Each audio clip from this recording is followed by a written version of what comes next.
नमस्कार, स्वागत है आप सभी का। आज की इस वीडियो में अपन डीयू एमएससी मैथ एंट्रेंस 2016 की रियल एनालिसिस के क्वेश्चन करेंगे। ये क्वेश्चन करने के पीछे लॉजिक ये है कि जैसे अभी आपको पता है कि परसों आपके दिन में एग्जाम होने वाला है, तो अपन ये चाह रहे हैं कि कुछ कॉन्सेप्ट हैं जो आपके रिवीजन हो जाए। यानी कि आप ऐसे तो पढ़ रहे हो तो ऐसा लग रहा है कि क्या पढ़ें क्या नहीं पढ़े, तो इस बहाने आपकी क्वेश्चन प्रैक्टिस भी हो जाएगी और आपके कुछ कॉन्सेप्ट है जो इंपॉर्टेंट है वो रिवाइज भी हो जाएंगे। मैंने 2017 से लेके 2020 तक के रियल के क्वेश्चन तो डाल रखे हैं, पर 2016 के नहीं डाले हुए, 2015 के कुछ डाले हुए, कुछ ने 2014 के भी नहीं डाले हुए।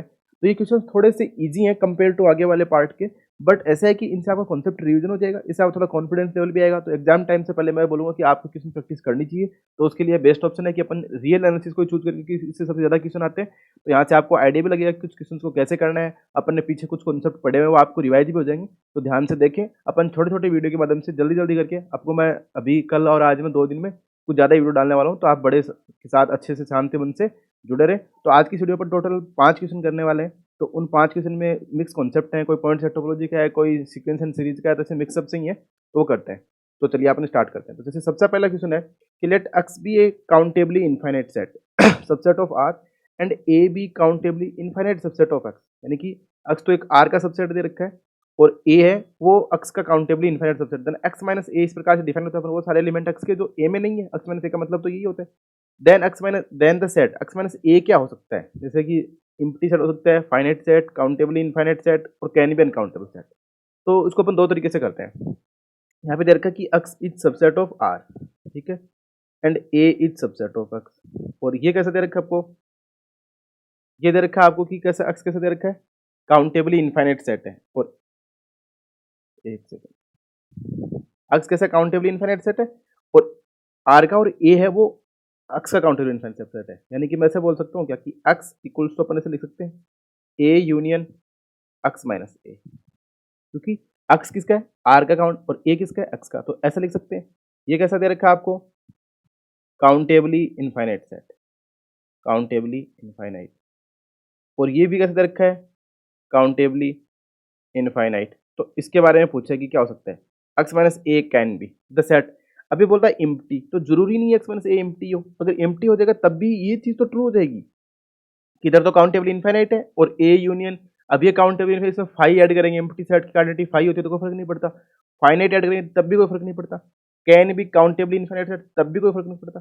कैन बी अनकाउंटेबल सेट, तो ये सेट अनकाउंटेबल नहीं हो सकता, क्योंकि अगर ये अनकाउंटेबल हो जाएगा तो काउंटेबल यूनियन अनकाउंटेबल कभी भी काउंटेबल नहीं, क्योंकि अपन पढ़ चुके काउंटेबल यूनियन काउंटेबल क्या होता है, काउंटेबल होता है। पर काउंटेबली इनफाइनाइट सेट में क्या हो सकता है, जैसे अगर ये यहाँ पे इनफाइनाइट नहीं दिया होता ना, तो अपन ऐसे बोल सकते हैं काउंटेबल फाइनाइट भी आ जाता है, इम्प्टी सेट भी आ जाता है। बट ये सेट अगर आप ऐसे बोलोगे कि इम्प्टी, इसका मतलब इम्प्टी बोलने का मतलब कि सिर्फ और सिर्फ इम्प्टी पॉसिबिलिटी, बाकी कोई पॉसिबिलिटी नहीं है।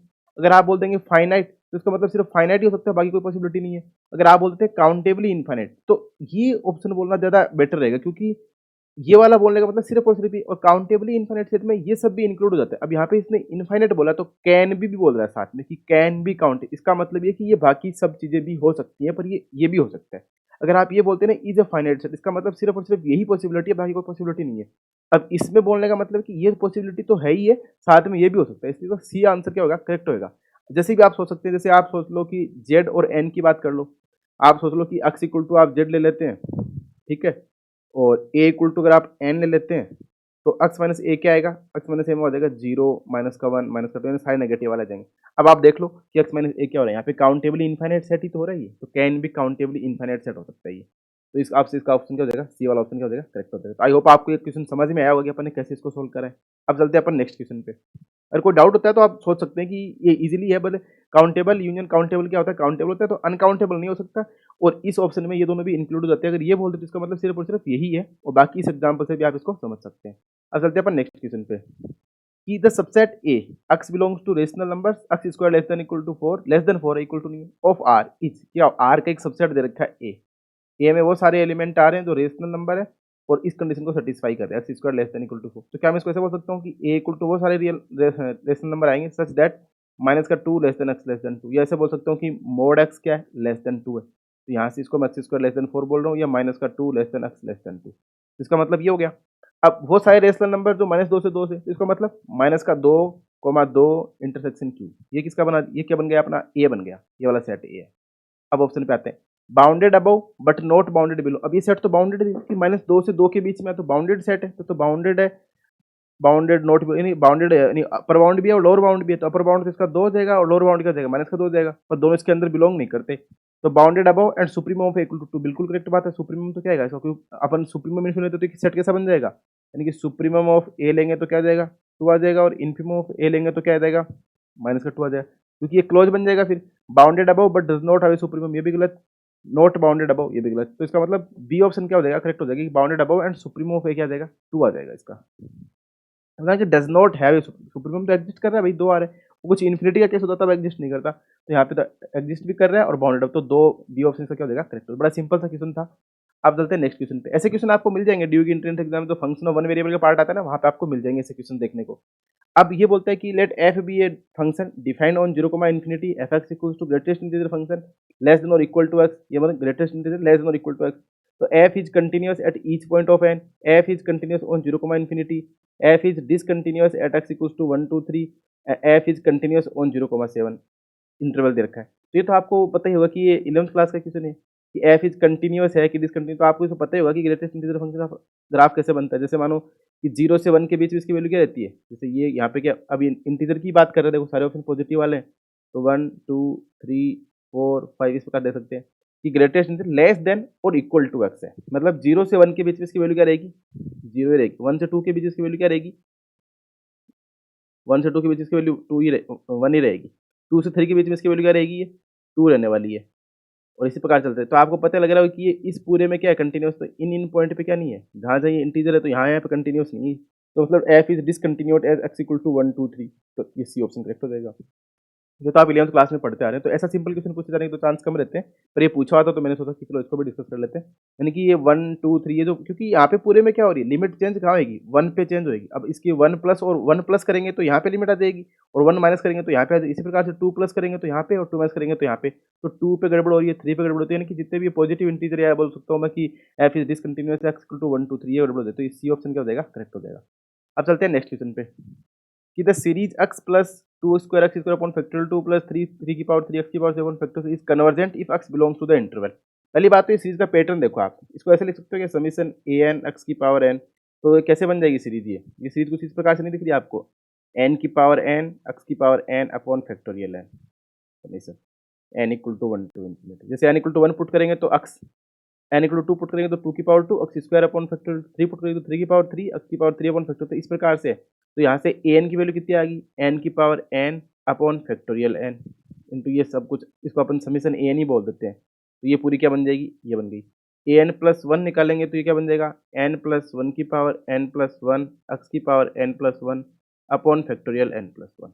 अपन को पता है कि जो डी एलम्बर्ट रेशियो टेस्ट होता है वो क्या बताता है कि limit n tends to infinity a n plus 1 upon a n, अगर l आता है और l कैसा है लेस देन 1 है, देन सीरीज कैसी हो जाती है कन्वर्जेंट हो जाती है। तो यहाँ से अपन निकाल लेते हैं n प्लस 1 अपॉन एन, तो यानी कि limit n tends to infinity a n plus 1 upon n find out करेंगे तो क्या बन जाएगा, ये n प्लस 1 की पावर n प्लस 1 एक्स की power n plus 1 upon factorial n plus 1 तो था ही, और साथ में क्या जाएगा n की पावर n एक्स की पावर n ऊपर आ जाएगा फैक्टोरियल n।